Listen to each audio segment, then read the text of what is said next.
walking technique. Leanne tilted her head toward the end of the corridor, calling the other women's attention to the sleek red skirt, long shapely leg, and stiletto heel passing through the door. "She's back," one of the women's voices sing-songed as she watched the door swing shut behind the mystery woman. I wondered who that could be. Red wasn't a color usually seen around Iniquus. I moved into a dark recess and stilled. My eavesdropping felt rude because I wasn't on a case. I was fishing for gossip, and this stepped over a boundary.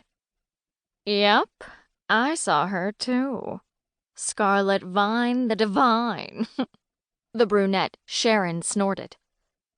"Clinging vine," Leanne said. "You mean like poison ivy?"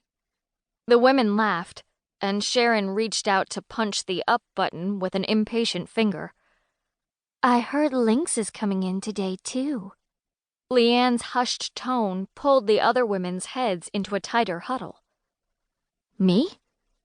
That upped the I shouldn't be eavesdropping quotient by tenfold. "Have you seen her?" The tall woman's brow knit into what seemed like genuine concern as she spoke. "Lynx?" Leanne asked. "Not yet. From what I can piece together, they found her clinically dead at the scene of her plane wreck.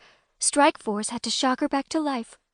I overheard Spencer say her captors had starved her down to 80 pounds.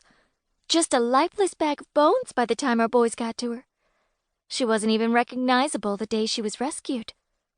Leanne gave a whole body shudder. "Dead? Holy crap! Can you imagine?" The woman's eyes grew wide. "Makes me happy for my desk and chair," Leanne said. "I don't know why a girl would want to do that kind of job." "Well, as badass as she is, I think Lynx is a sweetie."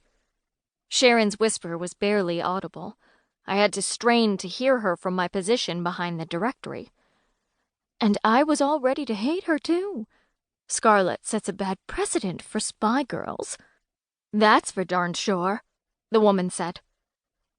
"Do you think Lynx knows Scarlet?" Sharon asked.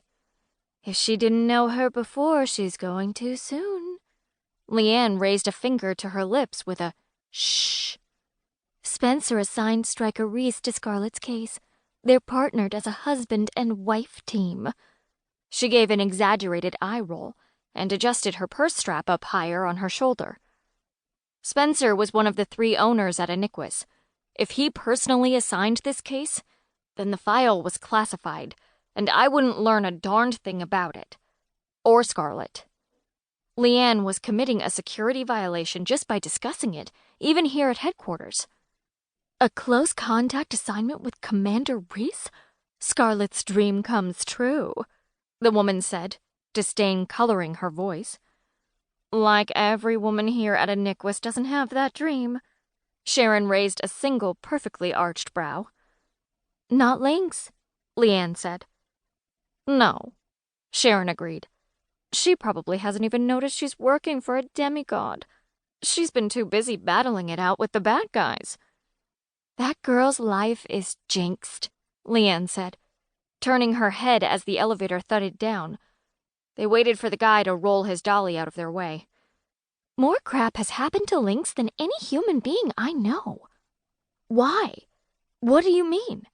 the other woman asked as they moved as a gaggle into the now empty car and the doors slid shut. I decided to walk up to my office.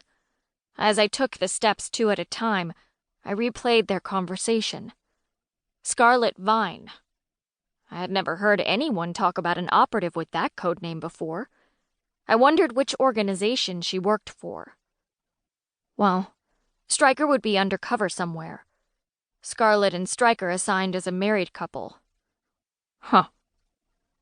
I came to a standstill outside my office door, watching Gator move up the corridor. "Whoop! She's back!" Gator jumped up and tapped the ceiling with his hand. The stress that had me grinding my teeth evaporated as I shot him a grin. "Hey there." Blaze whooped from down the hall. "Lynx is back in the